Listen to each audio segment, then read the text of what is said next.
Good evening, everybody. It is time for another edition of Skipping Lunch After Dark. I guess I'm just moving to the evening time slot at this point. So grateful to be here tonight with an incredible guest who I will introduce in a moment. I just had a couple of announcements before we got started. First off, we have EcclesiaCon coming up at the end of this month, March 28th through 30th. It is in Palmyra, New Jersey. It's raising money for my church's roof replacement loan and for booksmiles.org. We're taking the smaller cut, 25%. It's basically the rental fee, and 75% is going to Booksmiles, which is literally their entire mission is to get books into the hands of children so they learn to read, and learn to love reading, which I just think is phenomenal. So if you can come out for that, I would love to have you. We're going to have some great games, and it's just going to be a lot of fun. Did it last year, and this one looks like it's going to be a little bit bigger and better. So we'll see how that goes, but I'd love to have you out. And the other announcement is for Crit, the community-run Infinite Tabletop. That is going to be an online convention running from I'm reading it the way that it is on the screen. It's 21 to 28 June 2025, round the clock gaming, all online. I know I am running Sentinel Comics RPG. I know that Dave Ward, friend of mine, Grimwood Games, is going to be running Index Card RPG. People are just going to be running some really cool games. Go and check it out. It is free. That should be a lot of fun. But you're not here to talk about my announcements. You're here to talk with the person who has actually been invited onto the chat today. So I am here. And Brian, forgot to ask you. I don't know how to pronounce your last name because there's 4 different ways that I can pronounce it. And because I'm from Philadelphia, I will use them all at one point after another. But Brian, what is your last name pronunciation? I think we got to hear your best shot. What if you had to choose your 1 out of 4? I would say Saliba. It's in the neighborhood. It's okay, Saliba. Okay, well that was my next one. You got all the vowel sounds right. You just had the accent was wrong. That's fine. But you're with Crowbar Creative. I want to say entertainment. Crowbar Creative, and what game? Excuse me, not a game. Very serious educational device have you been working on? So Monty Python's Cocurricular Medieval Reenactment program. And we are going to be talking about that tonight because it's so cool and I'm really excited about it. But I want to just spend some time for letting folks who might not know who the heck you are to get to know you a little bit. So I got a couple little get to know you questions, if that's okay with you. Great. It's my channel, so I guess that goes. So first off, I always ask this for folks because I always find the answers that are really, really interesting because this is not this is a bizarro hobby that folks are involved in. It's wackadoo. It's awesome. It is off the wall. It's just not what people consider, normal. So like, how did you first get into this really unique hobby? I got into this hobby the same way I got into Monty Python. My older brother, Craig, introduced me to both of them, and sometime in the early 80s in Southeast Alabama, and been haven't drifted very far from either one. In fact, those two things kind of defined my relationship with my brother as we grew up. Oh, that's awesome. Really to this day. And he's my co-author on this too. Oh, is he really? Mm. Oh, that's terrific. So like, brotherly affection actually did something good instead of punching each other in the face. That's always a wonderful thing. What'd you start with back in the early 80s? Well, my first experience with D&D, I wasn't playing. I was, Craig's a good bit older than me, and he had all his high school buddies over. Okay. They might have been, they were probably like freshmen in high school. Okay. And my other brother and I was probably 3, and my older brother was 4. And I remember standing, or maybe I was 4, I don't know. We were very little.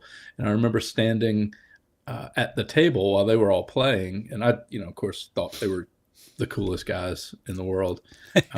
And I remember standing and the table was up to here and just looking and watching them play and listening to them talk about what their characters were doing, and dragons and wizards and knights, um, and then seeing them roll these bizarre looking polyhedrals, Mm-hmm. and I remember they would every now and then they would hand a D20, I'm sure, Yeah. to one of us, and for us it was two-hander, and say, all right, roll this, and roll it, and you get a good roll, and they just launch like, oh my gosh, amazing! You know what you just did? You just cast fireball, and you blah, blah.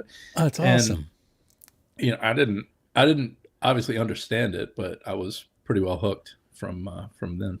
Oh, that's so cool. Like I mean, like literally core memory is your brother handing you like a D20 and saying, "Here, go roll this and kill an Yeah, orc."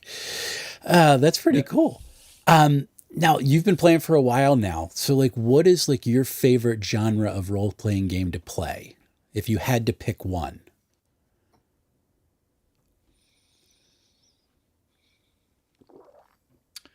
I think the one I've had the most fun with of late is DCC. Oh, Mm. really? Like so Gonzo Well, old school.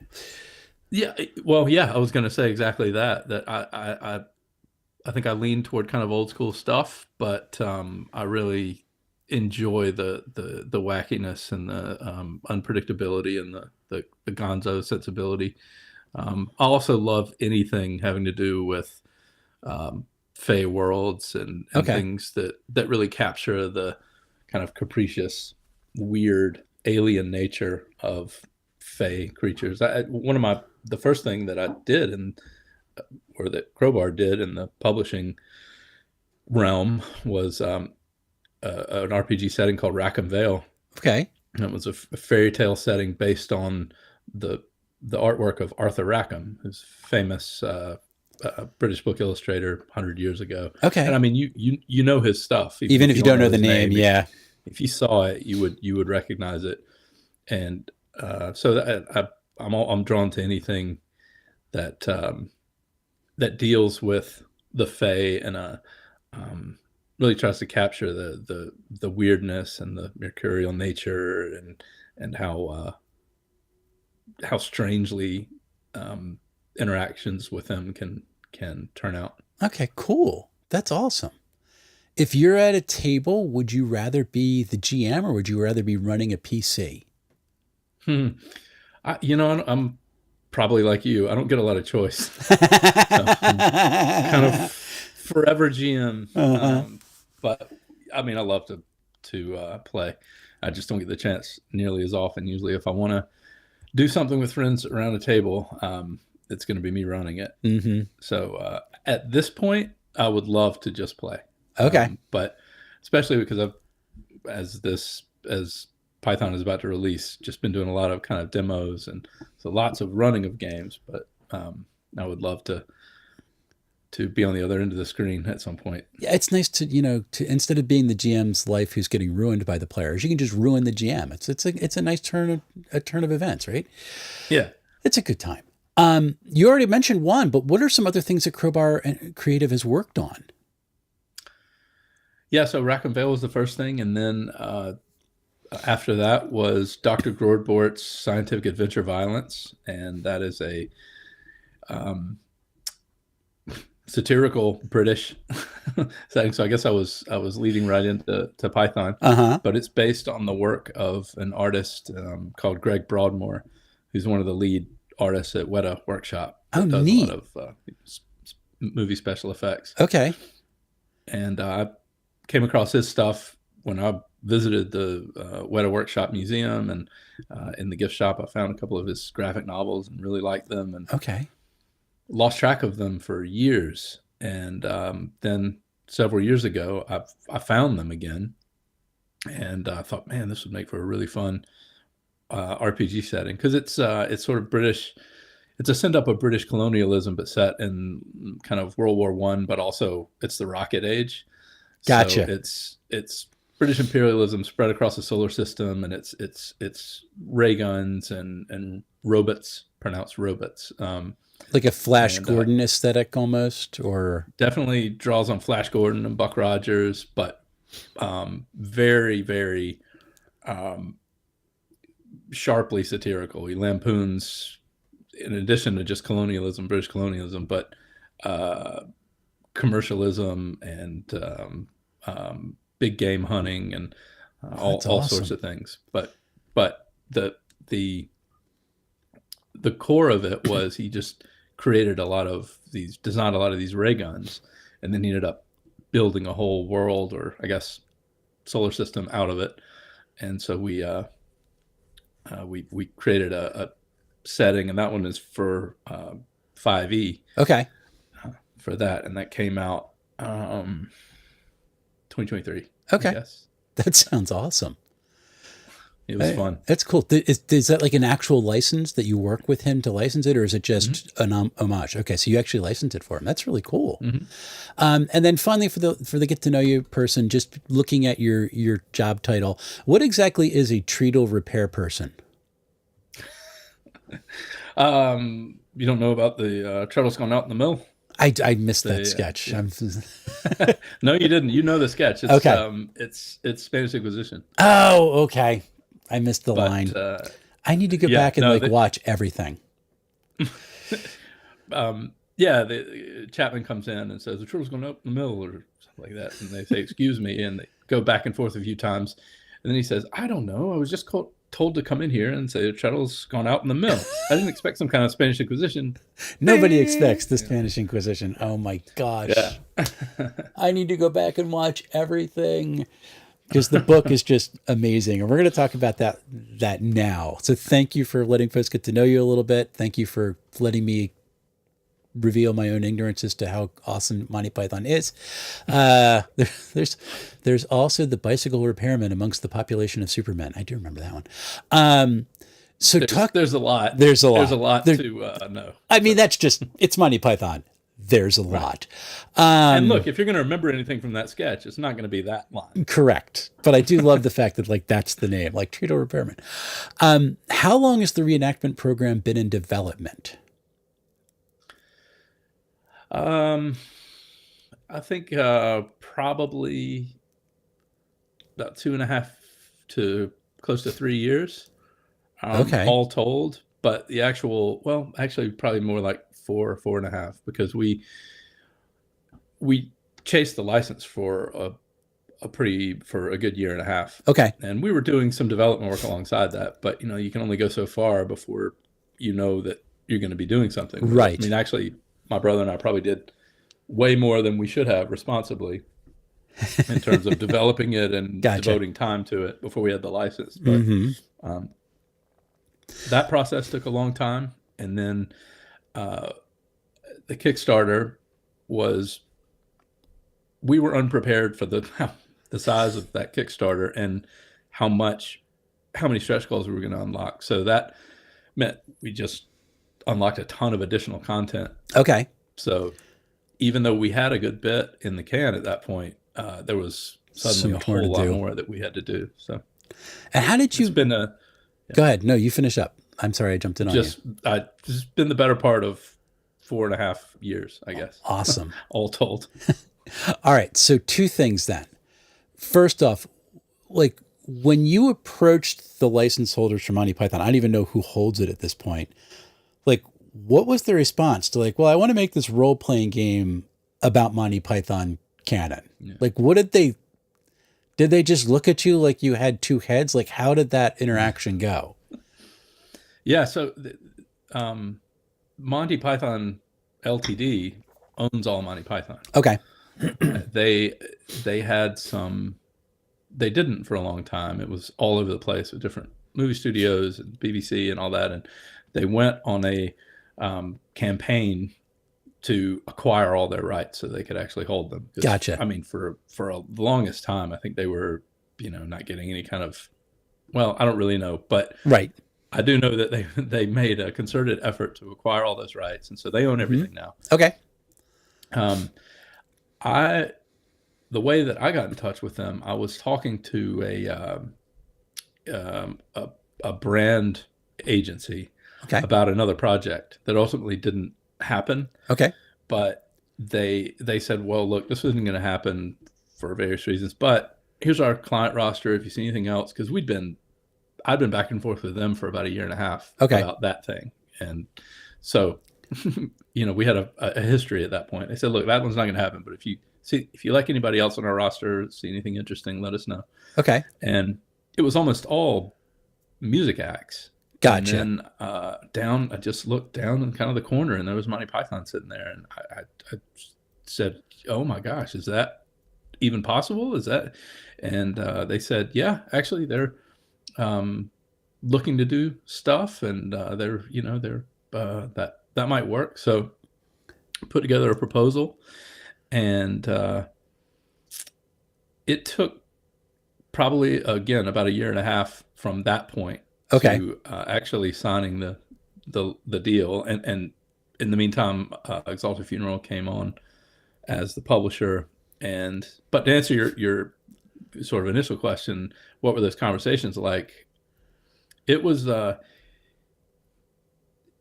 it took a long time, and there was a lot of healthy skepticism. Okay. And I mean, not if not skepticism, just confusion.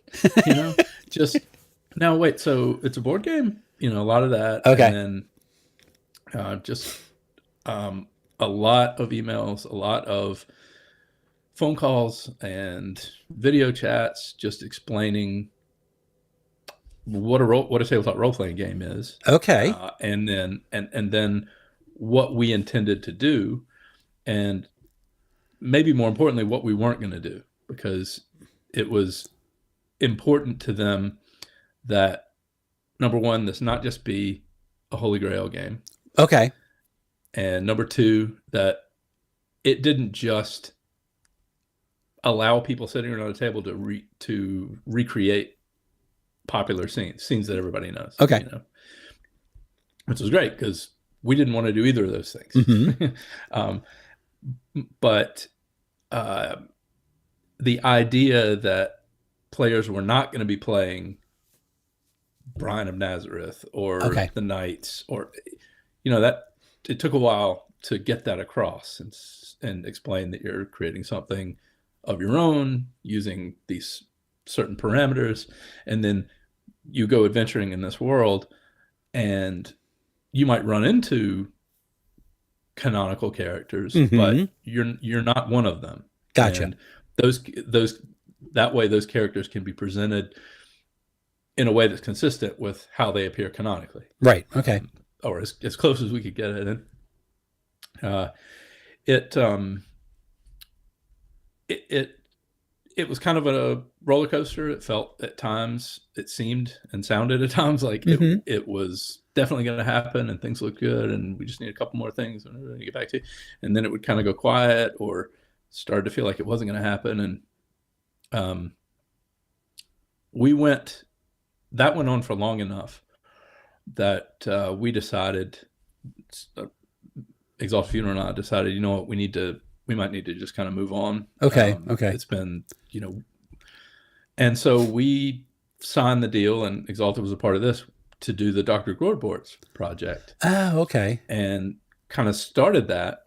And we were, I think, within a few weeks of us signing that and kind of having those calls with Greg and everybody, and kind of, all right, here's what we're going to do. And it was exciting, and starting gathering assets from them. Python came back, and it came back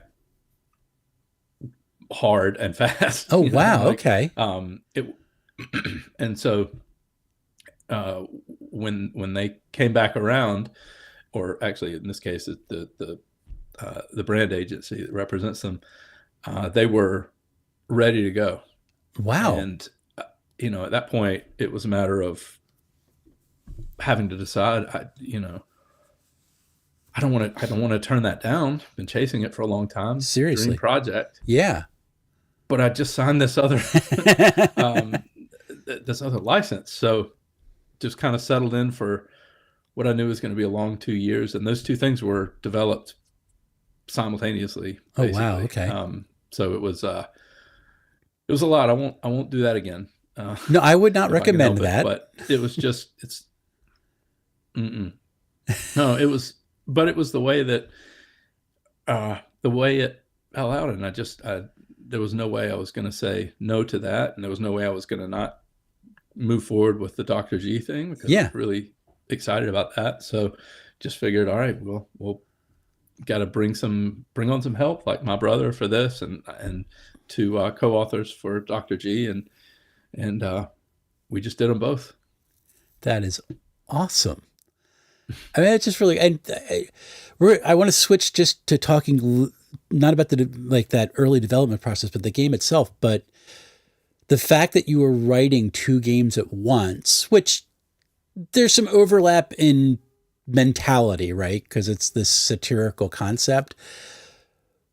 But the reenactment program is written in perfect Monty Python voice. I mean, I'm reading this book, and when I first opened it, I thought it was going to take me forever to read because I didn't want to miss anything. Because I'm just looking for the thing on the page that is going to make me laugh. And that has not panned out because I just blitzed through the whole thing, and now I'm going back to look for the things that I missed the first time because it's really cool. Like I just saw the "I wish to register a complaint" pillow on your sofa behind you. Oh yeah. So you kind of pointed this out, like this is the basis of like your relationship with your brother, or one of it. But as you're writing for this game, because now you've stepped it into a whole nother level, like how many hours of Monty Python were you watching as you developed this thing to get the voice and the content and the canon all in like the way that you did?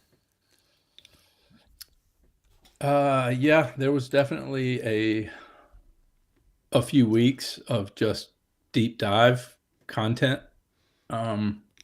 ingestion. Mm-hmm. I've been a fan my whole life, and I don't think I saw anything that I'd never seen before. Okay.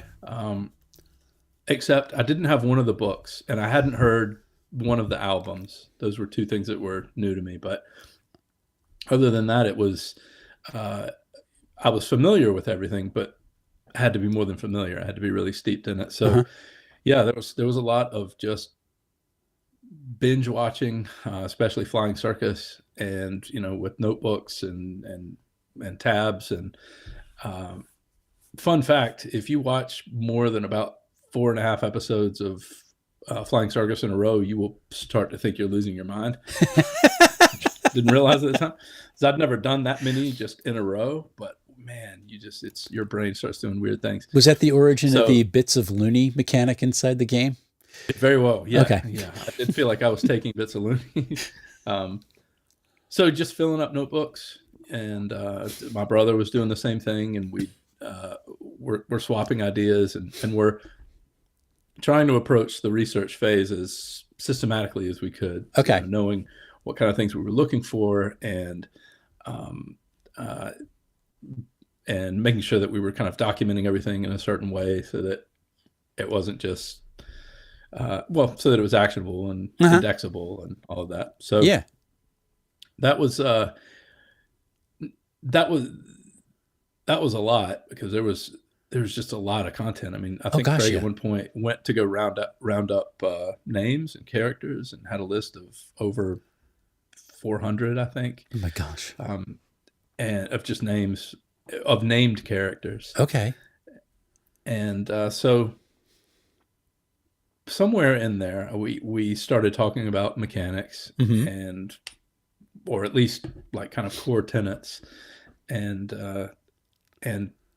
then we were more or less done with the research, and could begin to kind of divvy up who was going to start tackling what. Right. We almost did like a semi-academic breakdown of Monty Python. Do you get this? Yeah, I mean, yeah, and it's because we wanted to kind of boil it down to its essential ingredients, so that we could make sure that we were including all those things. And so making notes not only of specific things like items or plot lines or characters, but what are the elements that contribute to the weird alchemy that makes Python just feel the way that it does. And it's a long list, Yeah. It's not, you can't define it in a word unless it's just Python-esque, but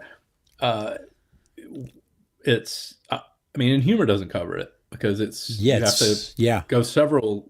I mean, there's a lot that goes into the humor. There's a lot of, I mean, there's slapstick and lowbrow stuff, sure, Hmm. but there's also um, intellectual references and really clever wordplay, and Hmm. there's farce and satire and parody and subversion and absurdism and surrealism and other things that are just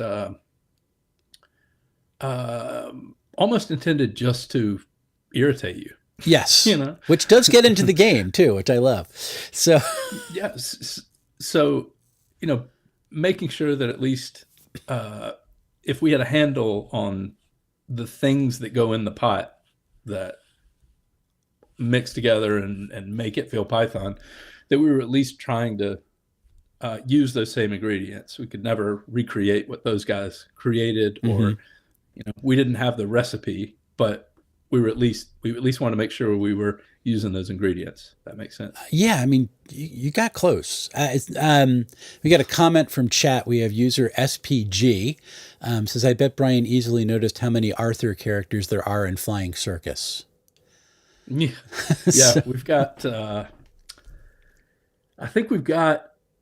I mean, it's funny you mentioned that because when we were putting together our character list, I thought that Craig was doing some of that research, and I thought he'd made a mistake because in the spreadsheet because I had about 7 lines of just Arthurs, okay. and but then I started to think about it, and yeah, gosh, you got Arthur Pewdy and Arthur Frampton, and well, I don't know, maybe your uh, person watching could rattle off more than that, but we have several in the game, not in addition to Arthur. Uh-huh. And yeah, there's I don't know why they kept coming back to that name, but they did like certain names and tended to recycle them. I mean, like every GM has like their default name for a character, right?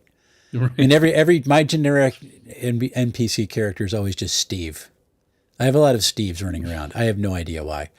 Yeah. So as you're going through and kind of getting into the canon for this, did you have direct contact with any of the members of the Monty Python troupe to help you kind of break stuff of this down, or was it kind of like you got the license and they kind of let you go? Well, no, we were in contact with Holly Gilliam. Terry Gilliam's daughter Uh huh. is the manager of Python. Okay. She's the gatekeeper. She looks after all of it, Okay. all the licenses and what they're doing online.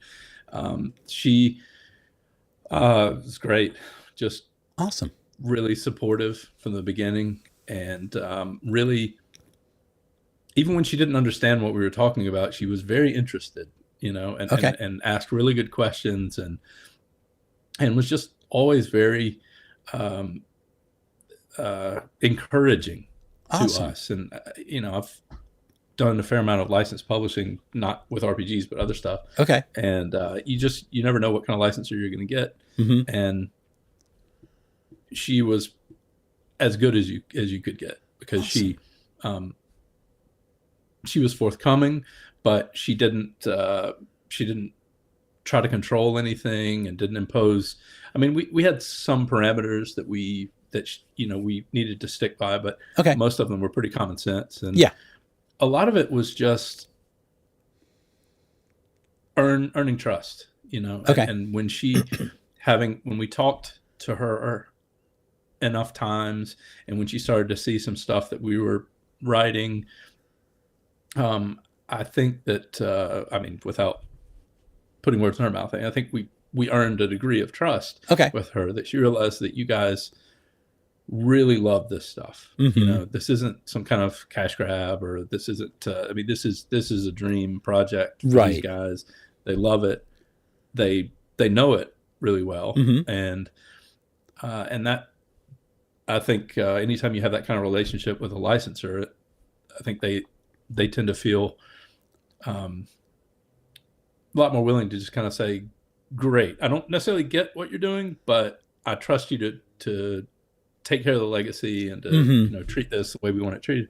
And then she did go over everything once we. I mean, she saw every page, and I Yeah. had several long meetings where it was kind of talking her through, because she wasn't going to like necessarily read every word of a 200,000 word manuscript, but Right. we would have long calls where I would kind of walk her through the quest and say, here's what happens in this one. And so she was engaged, kind of for a licensee standpoint, the perfect amount. Okay. She had good ideas and she was encouraging, and but what never moved the goalposts or never imposed rules that were going to make it hard to do it the way that we really felt like it should be done. Gotcha. And she's seen it in progress. Has she seen the finished product? Yeah. She's got all the stuff, and I'm hoping, she said a couple of times that she wanted to have a session or two just to see it in action. So we were working on just getting a time for us to sit down, have her roll up a character or two, and have a go. I think that would be absolutely amazing. Just to see Yeah. someone involved with very close to Python, or anybody who still would be willing to try it out, would just be this to see, because it is, you're reading a Monty Python sketch in the game, which is great. And speaking with the game, to say that it is random would be an understatement, because it captures the source material and it is organized chaos. And for folks who have not read the game yet, or have not gotten their hands on it yet, everything is very procedural, but it just goes all over the place. Like following the procedure, sometimes like you are just suddenly in a different show, which is just, it's insane. So, but there really is a game in all of this. So as you're developing it, what was the first part of the game aspect of it, not the lore, but the game aspect of it, that you really felt that we locked that down? That is something that we really thought worked. I think one thing that you alluded to, in that we wanted there to be a sense of unpredictability to it, and we wanted the Python-esque elements, the anachronism and the surrealism and the absurdity, to be things that kind of seep their way in, so that it's not just, a pure hallucinogenic craziness right from the get-go. Right. But that's why we set it in medieval England and have this conceit that it's actually a very serious course of study for students of English history, and that you are meant to be creating and portraying realistic characters from this time. It's all grounded in reality. Yes. And then from there, to have mechanics built in that suddenly, or not can be suddenly if it's the giant foot, but gradually begin to kind of work their way into the game and make it feel strange or anachronistic or satirical. But I think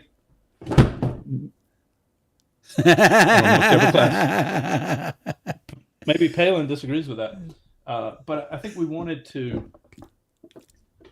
didn't want to just smack people over the head with the Pythonness of it all right from the beginning, because it just might be overload. Gotcha. And if for a game with the potential to become this weird, I think it's better if it becomes weird and doesn't just go straight out of the gate as weird. In the same way that, you think of opening scenes for some of their movies.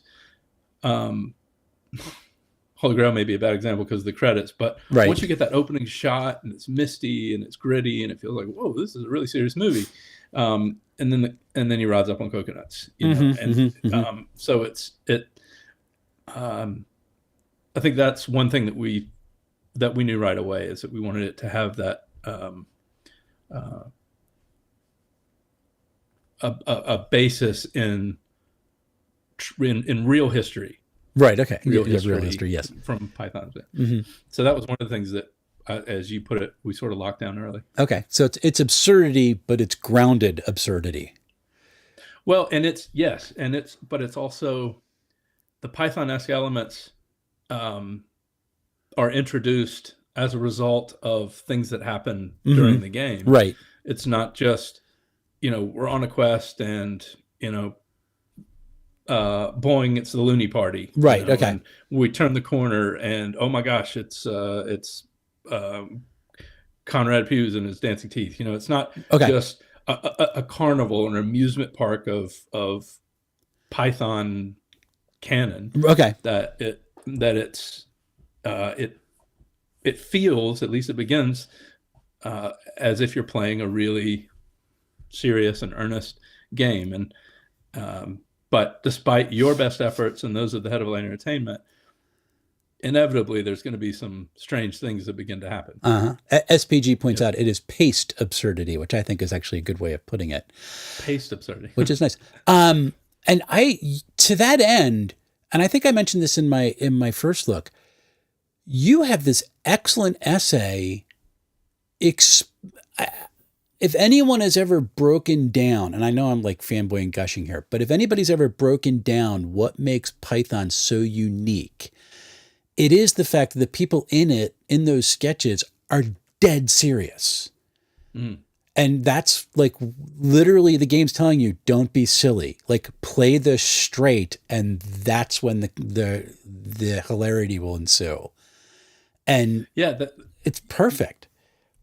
You had, I know the passage that you referred to, and you had some very nice things to say about that. Thank you. But that passage is called On Being Funny. And it's really meant to assuage the fears of people who think, this is Python, geez, I better be funny. Gotcha. Because it's a big ask, and it's not, few, if any, people are going to be comfortable going to a table and with the expectation that they need to be funny because it's Python. Yeah. And also, God, it sounds miserable playing experience, doesn't it? I mean, people trying to force the funny. So our recommendation, I mean, if you happen to find yourself at a table with a whole bunch of improv comedians and you're one yourself, by all means, bring the funny. But we just wanted to encourage people to let that go if they're not comfortable with it, because you don't need it. You don't need to bring the funny. Think those Python-esque elements are going to start happening, and really all you need to do is just portray your character as earnestly and seriously as you like. And to your point, I mean, if you think of the protagonists of Python movies, and to some extent some of their greatest sketches, like they're all very earnest. Like they're all very sincere and earnest in who they are and what they're about, and they believe in their quest or whatever it is they're after. But it's the situation, it's the other people, it's other elements that encroach that make it weird or funny or absurd. And I think that's really important. I've talked to people about this who are much smarter than me and know a lot more about kind of comedy theory, I guess. And that interplay between a serious thing and a funny thing, that's where the comedy lives. And it reminds me of something that I think Terry Jones said when people would ask him about the sets for the movies. I mean, Life of Brian and the Holy Grail look amazing. They look very, very serious and beautifully designed and really authentic. They put a lot of effort and money and time into making making it look real. And people would ask, why does it matter? This is it's silly. This guy has coconuts, and Uh-huh, I uh-huh. mean, why spend all the time? Just throw up a silly cardboard castle in the background, uh, and they were adamant, said no, because it's a hat on a hat at that point. Okay. If you've got really silly things happening in front of a really silly background, there's nothing for the to bounce off of, Mm-hmm, mm-hmm. and it doesn't work. And that was one of the kind of axioms that stuck with me reading one of their memoirs or Okay. during the research phase, that that dichotomy between serious and funny, between earnest and absurd. That's if you don't have that, then it doesn't work. Well, and here's what I love. So that advice for the players to play their characters earnestly is so great, and it works perfectly with the mechanics of the game. At the same time, I am looking over your shoulder and seeing this detached head connected to it. Can you hold that up for folks to see? All right. Yes, that thing. This is the Head of Light Entertainment screen, and this comes with 18 interchangeable Head of Light Entertainment heads. I'll grab some more. For some reason, have fallen on the floor.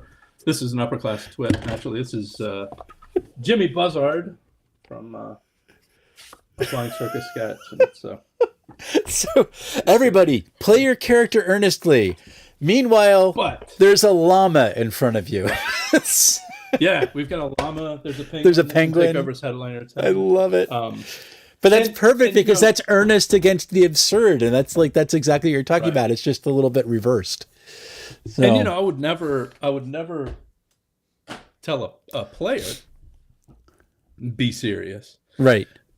I would just say have your character take themselves serious. Yes. That doesn't mean we can't laugh. That Absolutely. We can't enjoy the absurdity of it, but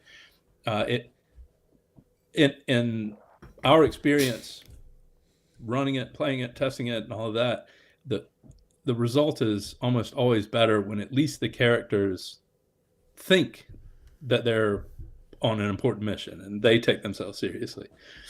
But clearly there's there's going to be a lot of laughter and absurdity around the table because it's a goofy, awesome game.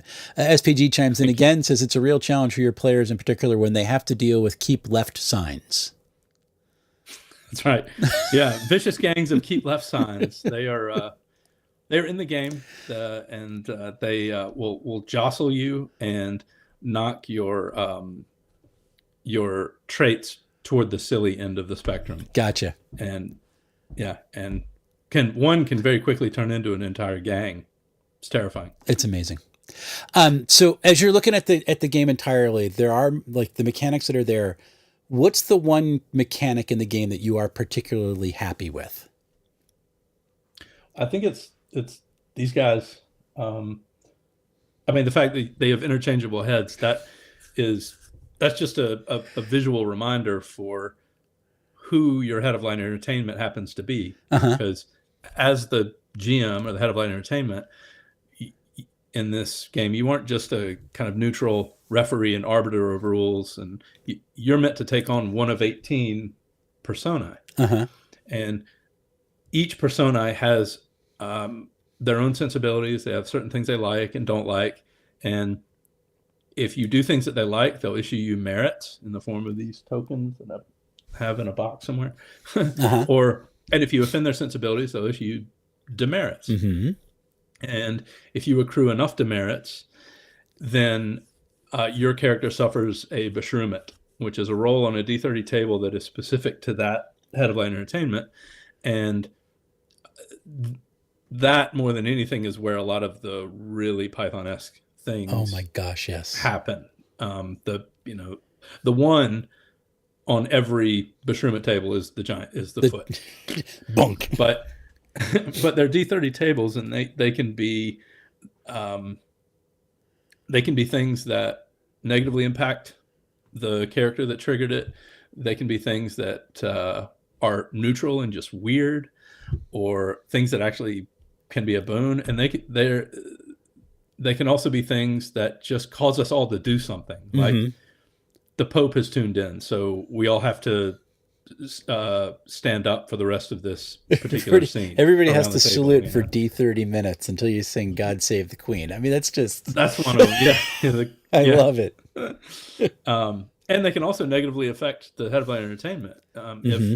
If every head of light entertainment has certain results on that table that are a complaint letter, which means the BBC has received a complaint about this program that the head of light entertainment is running, and if the head of light entertainment receives the requisite amount of complaint letters, then they get sacked, and you have to roll to figure out who's going to take over, Who the new persona is. Yeah, And can which is players? What this little spinner I is love for. it. This is for tracking your complaint. Can players approval. submit their own complaints if they're offended, or is that? I encourage it. Okay. Certainly, whenever if one of those happens, I sigh heavily and say, I'm sad to report that I, your head of entertainment, have the BC has received a complaint against me as your head of entertainment. Gosh, I wonder what it says. And if somebody wants to pick it up and run with it, then it's somebody I talked to described it as a mini roast of the GM. Oh my gosh. which I never thought of it that way, but it's a fun way to look at it. It's so that I'm so glad that's your favorite thing, because that is one of the most unique aspects of the entire game. Is that because you always say the GM is a player too, but they have to be like in addition to playing the NPCs, they have to be the neutral rules arbiter. But here they're playing a character. Yeah, it was one of the things that I was worried about, because I was worried that it might be too cumbersome, and annoying for a GM, because you have enough to keep up with, like the things you just named. So the idea that, oh my gosh, now I have to remember this, I was just concerned that people would either forget to do it, ignore it, or try to do it, and it would just be overwhelming and annoying. So I'm glad, at least in my experience, having done it, it's really fun. There's not a lot you need to remember, and the things that or look up or whatever, they're broad enough that you just know if it's Jimmy Buzzard and you go too long without some kind of sporting event, he gives you a demerit. Yep. Right. Or if you go too long without bringing up his soccer career, then he's going to get upset. And so, or if you mention the fact that he was a footballer, then it's merit. So it's simple things, and it's easy enough to ingest and operate, and it doesn't actually take up any of your it's not like a huge burden. Load. It's just a way of getting you engaged in a different way. And I love the fact that the triggers for sacking and bestrewment are different for all the heads of light entertainment. Right. I said one of them will bestrew you if you get one demerit. Yeah. Some of the more strict ones, and some of them also will get sacked or will voluntarily leave after one complaint letter. They've had enough. They're so offended, or they get fired. And then there are also ways for some of the bestrewments themselves will call the head of entertainment, cause them to die or get arrested, or just the Cardinal Jimenez takes over. It's the Spanish Inquisition. Nobody expected it. Or and the Llama, Ralph the Wonder Llama, is the head of light entertainment, but he's also a creature in the game. So you can encounter Ralph in game, and depending on how that if contestation breaks out, if he makes a certain roll, then he just immediately goes from a character you're engaged with to now he's entertainment. Oh my gosh. I haven't got that's the section of the book I'm just getting to right now. But it's utterly and some of the bestrewments are crazy. Or the knight walks out with the plucked chicken and just smacks you over the face. Right. And I love the zoom out into the living rooms where everybody has to talk about back in my day. Yeah. And who's the celebrity who's just a celebrity because he's a celebrity?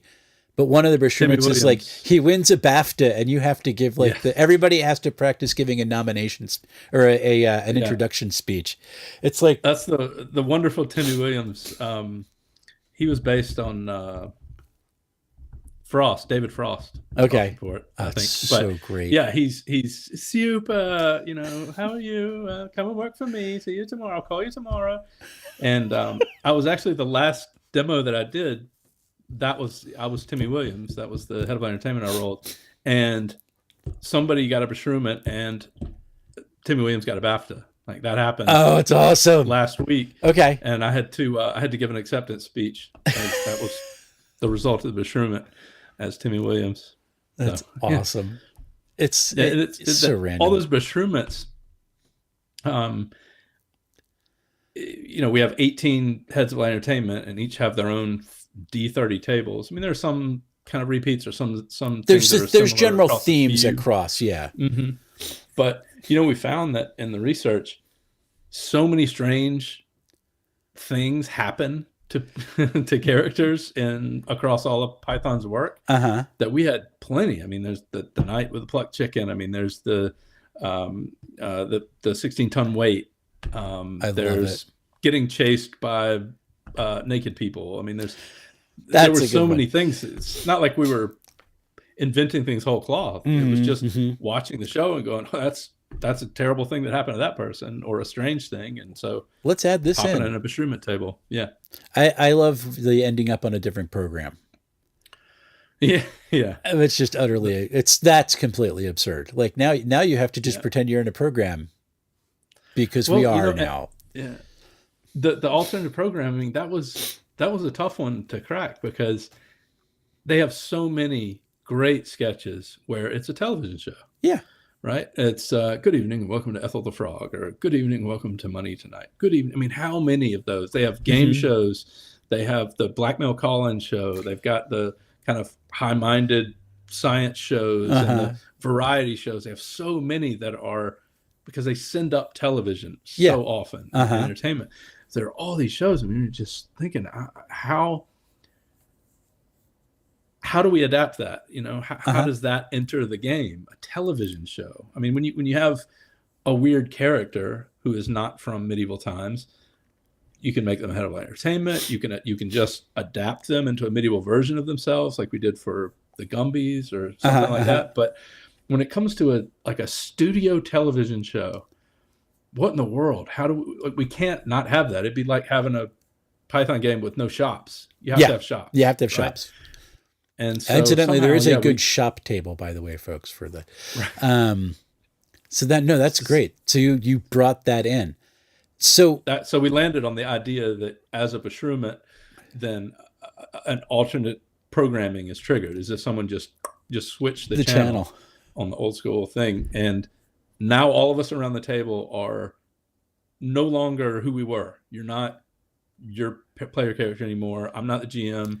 I'm probably going to be the host of whatever ridiculous show this is, but we just all have to contribute in some way. If it's Jimmy Buzzard, it's probably a sporting event, and I'm doing the play-by-play, and everybody else you have to contribute a bit of color commentators. Like that. But there's no it's not like a warning. It's just like the GM becomes this other person and then starts talking to people like they're like a completely different character. Yeah. There's like the first time you do that to people, they're like, "What is happening?" Yes. Yeah. Yeah, they do. I mean, on the GM screen, we have this little on-air pop-up. Okay. I usually do, and I'll just turn and pop that one, and then just look away as if you're looking into a camera. Good evening, and welcome to. And people are looking around. It's one of my favorite moments is watching people react to that, and it's great when it comes up more than once, because the first time they're utterly confused, but the next time it happens, it might be it will be a different show, but now they know what's coming, and then they can really kind of have a go. So it's that moment of just confusion and kind of where are we is fun. I love it. For me anyway. I don't know about the players, but. I need to play this game just to do that. Like I don't even want to necessarily run it first. I just want to play it, and I'm bummed because I'm booked every time it's playing at EcclesiaCon. But it just looks over, and I have people are now talking in chat about how much they love the table of tables, which is perfect. It really is good. It's just it's so utterly bizarre, and you're showing off the head of light entertainment screen. Like picking that up is my reward for getting through the convention. Like I saw that, I was like, I want that, but I'm not getting it until I actually reach my goal. Because it just looks absolutely amazing. Real simple mechanics. You have, how many spots does each character have on their sheet for traits or for lackeys? 5. So you can either have a trait that's like part of their characteristic, and then lackeys, they have their own traits, but their big thing is they can carry more accoutrements. Is that the idea? So you get more. Yeah, they don't have traits per se, but all they do is allow you to carry more stuff. Gotcha. But their association with traits is each type of retainer can only carry certain categories of. Yeah. Okay. And but having more stuff is not only does it give you benefit of rolls, you can have stuff go away to like deflect taking damage or bits of death. So you get to stay in the game a little bit longer until the giant foot crushes your skull. So really kind of fun. And then the perfect Monty Python thing, characters and NPCs and all these folks, they have these things called indifferences. Right. So what is it like? Explain to people how an indifference works. Yeah. So there are 18 traits in the game, and your character has anywhere from 3 to 5 of them. If they have less than that, it's because, as you mentioned, Wes, they have retainers in those slots instead of traits.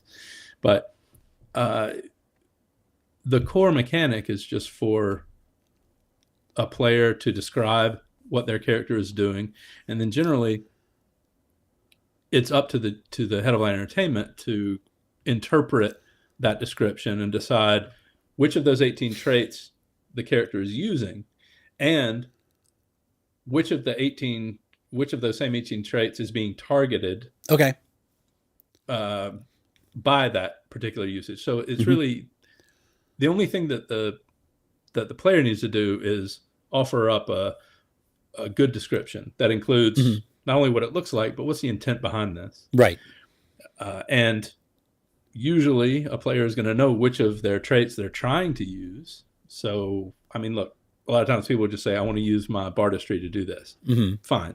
But it's also great if you say, I'm going to take out my drum and, give a more vivid description and say, I'm going to use my drum to deafen this person. And like, okay, that tells me, the GM, you're using your bardistry against this person's hardiness. Right. Because it's some kind of physical thing.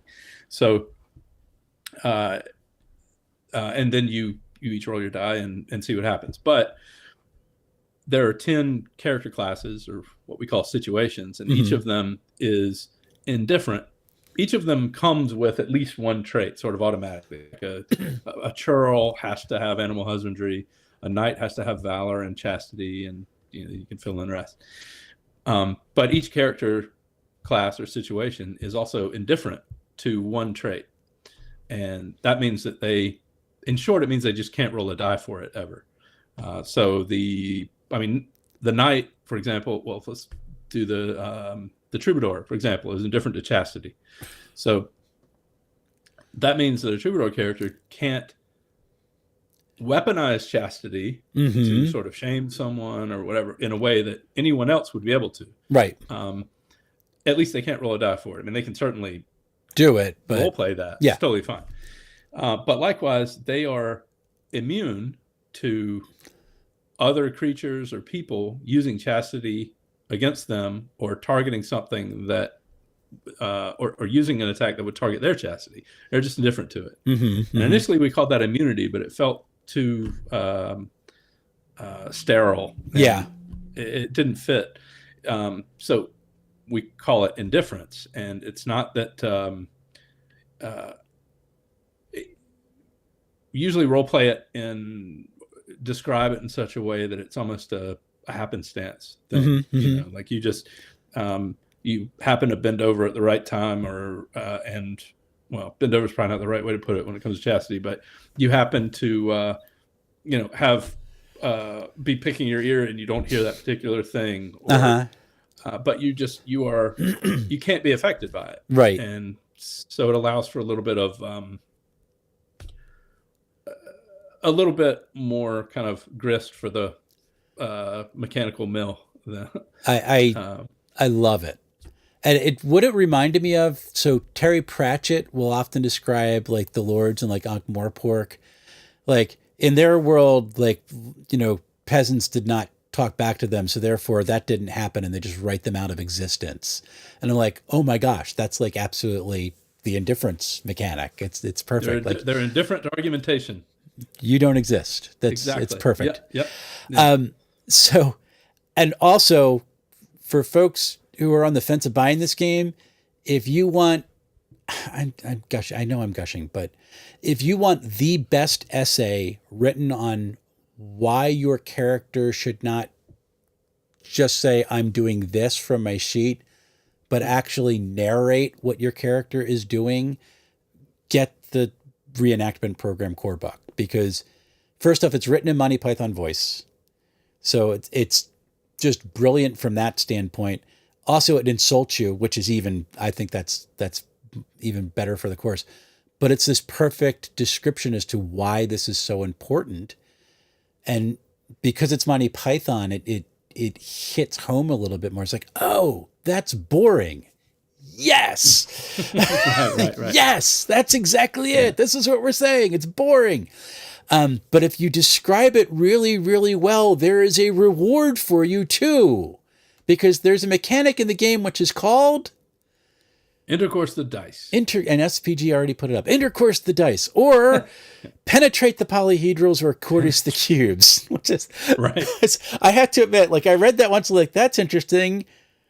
All right, I'm going to figure that out later. And brain did not go there. And then I read the example right after. I went, oh my gosh, they went there. Like that was absolutely perfect. So I love Intercourse the dice. You just succeed. It's perfect.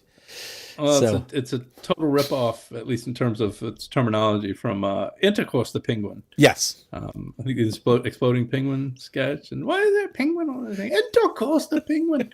But yeah, I mean, just anything that we could do to encourage immersion, to get, I get frustrated sometimes in my own games when players are they're just staring at their sheet the whole time. Yeah. And just encouraging them to, the answer isn't there. That's there if you need to refer to some mechanic, but just try to get people to just look up and, picture it and describe it, and not to like, people should play the game however they like, but right. Where we can offer a kind of incentive for someone who gives a really good description, or role plays it really well, or just has a really interesting idea. Yeah. Just give them a automatic success, because, rolling the dice in this program is treacherous. Bad things can happen. Yeah. So, yeah. And good things can happen, but bad things can happen a lot. It's amazing. So many people that I've done demos for, they want to see as many Beschruments as possible. Of course. They're kind of a way to earn demerits, and like, oh, I've got 3 demerits. Oh, well, that's a Beschrument. And the whole table's like, yay! That's so great. Like, you have a game where everybody's like, can we fail now, please? Wouldn't that be wonderful? Yeah, right. Well, that wasn't the intention, but but oh well. No, I mean, strewing is really cool because there is exploding dice in the game, because your character, your traits are all they're all die types, and then they go. So when it explodes, you go up to the next die type and you roll again. And if you get over 20, it's like, nope, you've taken yourself far too seriously. Here's a demerit. Right. So you succeed really well, but we're still smacking you down, which is Isn't that how real life works sometimes? It's absolutely perfect. Well, and I mean, when it comes to Python, you can imagine that kind of earnest endeavoring, Yeah. and that kind of, you've done really, really well. You've done the absolute best you could. Like, they're never going to reward that. No. They're going to make fun of that. And so we wanted to try and capture that just anytime, which is also why there's not really a lot of character progression, because rewarding someone with being harder to kill or being more powerful or whatever, just because they completed a quest and now they're somehow better than this first level peasant, and even the idea of levels and that hierarchy. I mean, it's just the kind of thing that I feel like they would send up. They would lampoon the hell out of that. So we're doing something similar there. That bad things happen if you really flub a roll and get a 1. But just when you think that you've got it figured out, and by golly, I've done really well, I've got a 20, or I've got a result that's over 20 because I sleuthed all these rolls. Well, you've taken things too seriously, and now we're all uncomfortable. Like, kind of calm down. In that sort of, or congratulations, you succeed, and the foot comes down to squash you because you've been beshrewd. Yeah. It's so great. And kind of last question I have for there, that's written out, because this has been so much fun, but you don't use the standard polyhedrals. You have like the DCC extended set. Like, why did you want to add those in? Is it just to have more levels to the attributes, or was it just because you like those dice? Well, I mean, I'd never seen a D18. I didn't know that was like Euclidically possible. Well, technically, it's not a Euclidic solid. So then I was right. It's not Euclidically possible. It's I don't know what would be the term for that particular one, but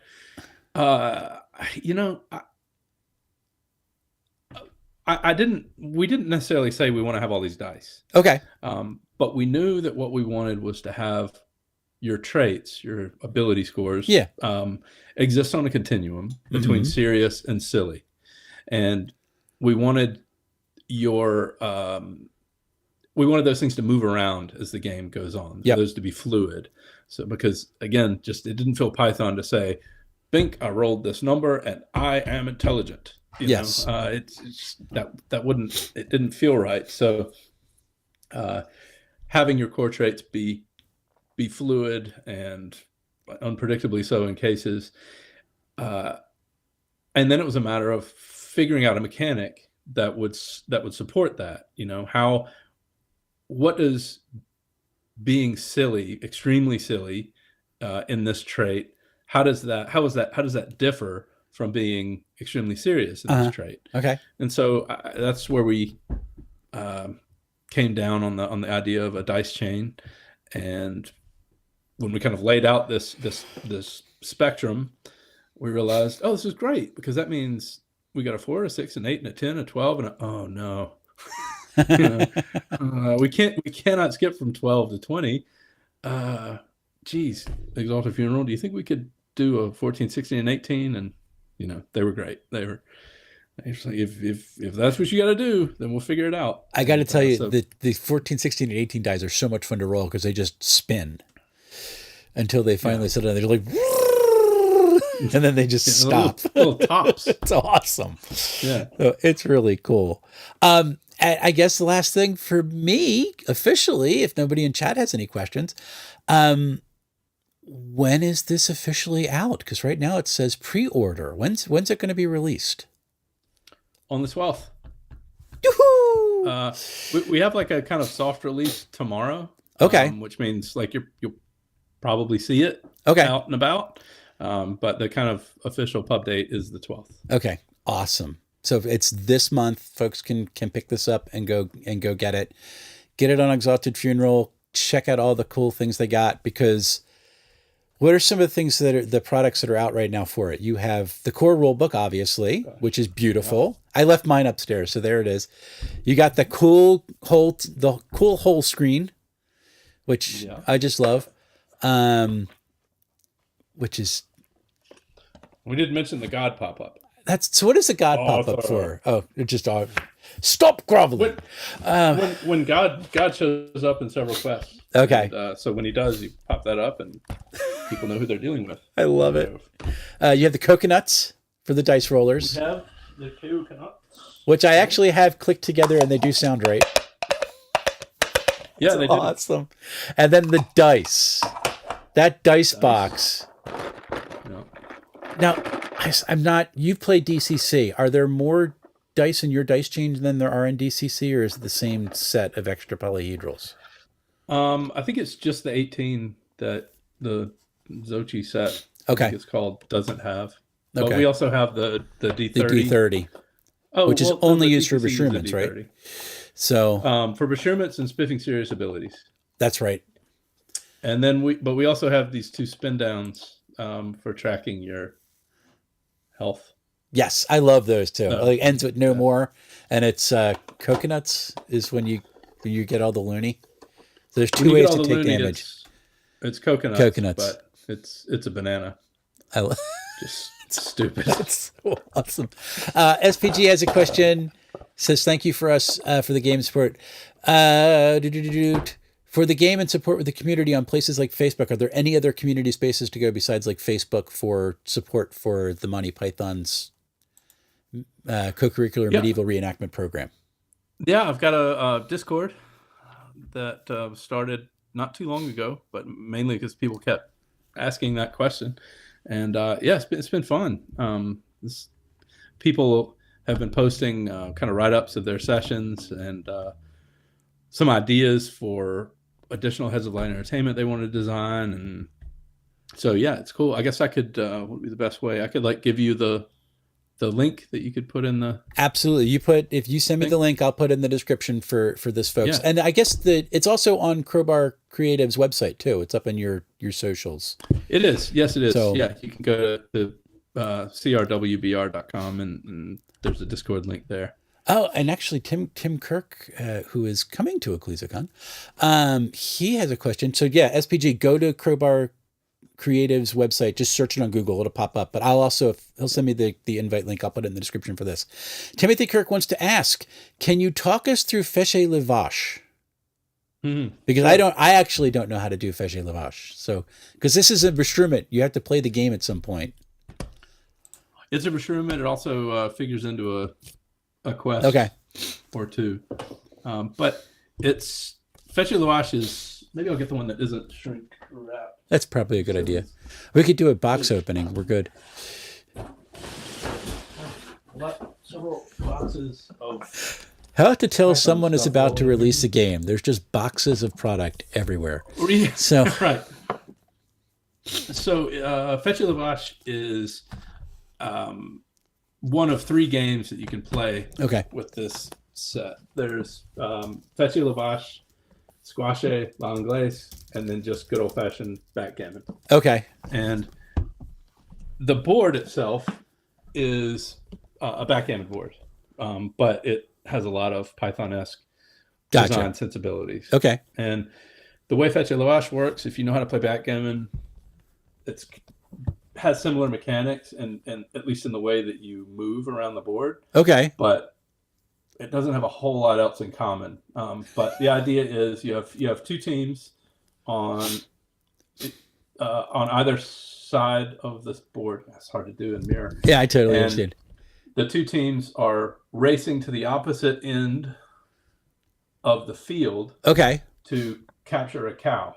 Of course. And then to return off the field with the cow in your team's possession, and then you win.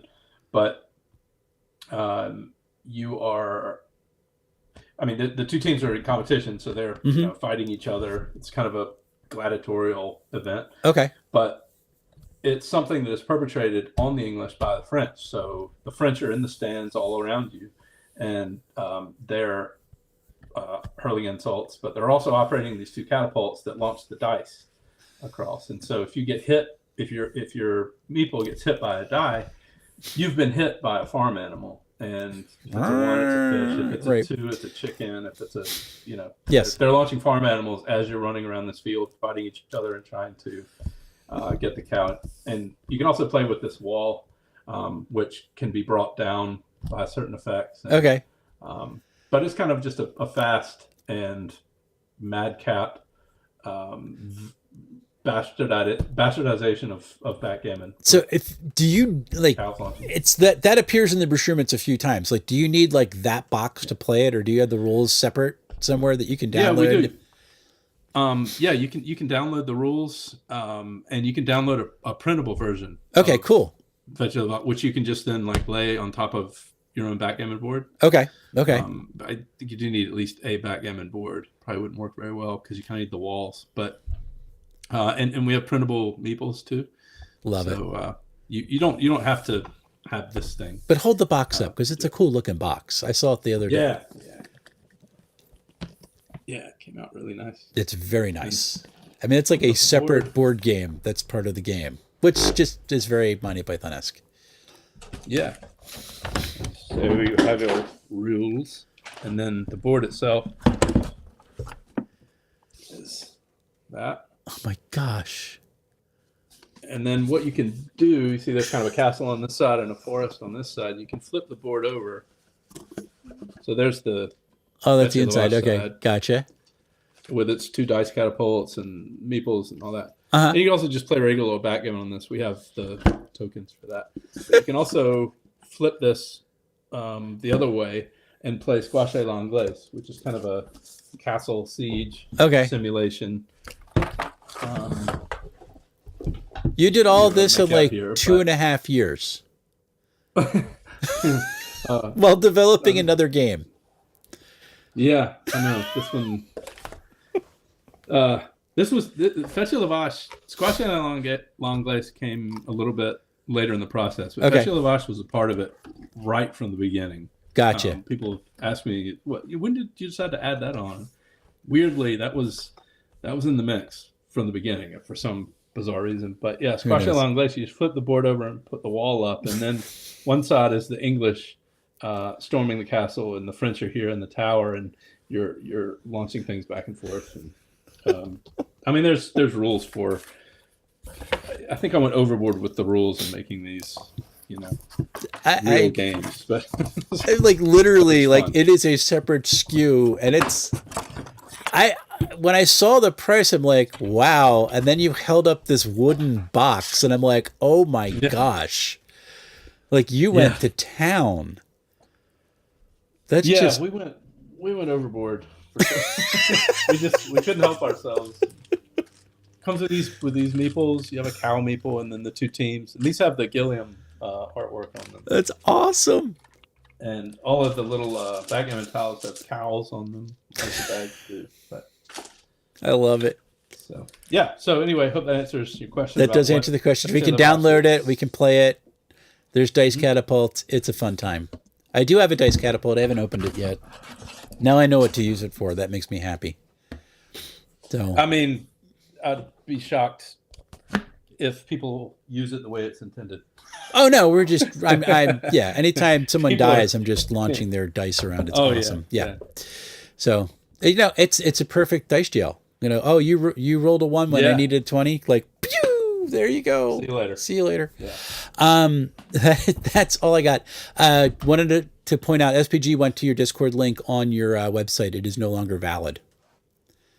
So it expired. The Discord link? Yeah, it must have expired. It might have accidentally not been a permanent link. Thank you. So get me the current link, and I will. I'll put it in the description for here, but also they'll fix it on their site. And that is all I got for you tonight. I have had an absolute blast. Hey, you know what? Thank you, Wes. But your audience was was great. They were doing lots of good questions and enthusiastic. Do you want to do a giveaway? Guys, you want to do a giveaway? Sure. I don't know how I'm going to do it, but let's see. So we have 7 people in chat who have stuck around. So how about we do book, dice, and coconut? Holy smokes. Okay. Everybody's like, yes, please. So, so I don't know what to do. Hold on a second here. So I've got All right. So here what I want everybody to do. Right now, I want you to, if you're in chat, you're watching right now, because there's supposed to be 7 of you. I want you to just type with your username, just type ping. That's so cool of you. Thank you, Brian. Oh, yeah, sure. So we'll see how many people respond. There might only be 2. Well, I mean, I was hoping it would be more of a you pick a winner. I was going to roll a die. So roll a die. Great. Okay. I was like, I don't know if I have 7 of everything. No. I'm just going to roll a die. I just want to know. It's Machine to Goes big. So okay. I got SPG. I got Grimwood is 1, 2. Who else is in here? Tim, are you still there? If I don't roll it. Okay. Grimwood Games. If you don't have it, I think you should get it. Stephen the Powerful has got his Grimwood Games on the side. So Stephen, do you mean you don't want in the giveaway? SPG. So I am going to, I know Tim's in here too. Tim's in there too. All right. I'm going to roll. I'm going to count to 10 if nobody gets it. 1, 2. This is fun. 2. This is riveting entertainment right now. 3, 4, 5, 6, 7, 8, 9, 10. All right, SPG is opting out because he's got everything on Tim on order, so no need to include him. I already have all of these. Tim Kirk is already in there as well. So that is Steve the Great and Powerful got his today, which leaves me with. So Steve, if you want to opt out, we go to Dave of Grimwood Games, who is a really good developer. So, Dave, I'm just gonna put you in and say Dave gets the win. Dave for the win. Dave for the win. That's awesome. By the way, these are incredible products. Dave, I'll get me on Discord, Dave. I'll get me your address because I have every other piece of contact information for you but that. And I'll get it over to Brian to send out. Dude, thank you so much. That is thank you. Absolutely Thanks amazing. for having me and all your kind words. And you really read it, Thanks, which was great. Like you gave it a good close read. I could tell that a lot of the questions you were asking, you already knew the answer to because you read the hell out of the book. But it's really, I'm only like halfway through right now. I got to get to the adventures and stuff, but it was fun. Yeah. Well, thank you. It's very, very fun. So it makes it fun to talk about, especially fun when someone's kind of really engaged with it a little bit and has questions based on their reading of it, not questions based on the idea of it. Thank you, and to your fans too. They had some good questions and were engaged, and a lot of them already backed it. So I thank you to those people for your patronage and your patience. Because you definitely waited a long time. So thank you. I mean, it wasn't that long, but it was what, a year and a half? It was an eternity to me. Well, you wrote it, so I mean, it wouldn't have felt as bad if we had known that it was going to take longer than we initially thought, and we could have told people that. The fact that we told them one thing during the Kickstarter and then had to move that, I hated doing that. Well, SPG says it wasn't too bad. Really, thank you. Well, the backers were unbelievably gracious and patient and supportive, and I was shocked. I felt bad, and I was always worried when we were sending an update that people are just going to bail on this, and people kept responding like that, just saying, "Oh no, we're fine. Just keep us informed. Regular updates, and we're fine to wait," which was very humbling. And they did, and what you made is incredible. I'm not an objective observer here. It is really, really good. So thank you so much. So, thank you, Wes. Absolutely great. Well, listen, I'm going to say goodbye to them. Please stay on the line so I can say goodbye to you personally after we get done. And we'll talk later. But thank you so much. And hang on 1 second for me. So, folks, this was amazing. Like hour and a half just talking about Monty Python was fantastic. So thank you so much for being in chat. Congratulations to Dave. Thank you, Brian, for completely unexpected giveaway. That was amazing. So coming up, I did do my written review of Munchkin Shadowrun. Going to try to record that by the end of the week and get it on the channel next week, which pushes my Path of Glory review back a little bit because I'm still trying to figure out how to review that without giving it away, because I want to kill my players' characters, not players. I still have to work on that. So I don't want to give that away entirely, but I'm still working on that. Really, really fun. Got a bunch of other stuff coming up. Things might slow down a little bit on the channel because EcclesiaCon is coming at the end of March, 28th through 30th. If you are free, if you're in the Philadelphia area, please come. We're raising money for my church's roof replacement and for booksmiles.org. Booksmiles is a fantastic organization that's just trying to get people to read. So it means a lot to me that I get to help them out for this, even if it's just a little bit, but we get to play games and do some good. And I think that's wonderful. And I will get the Discord link for Crowbar Creative for you all. And I'll put it in the link description, or the description for this video below. But until we see each other again, folks, happy playing, everyone.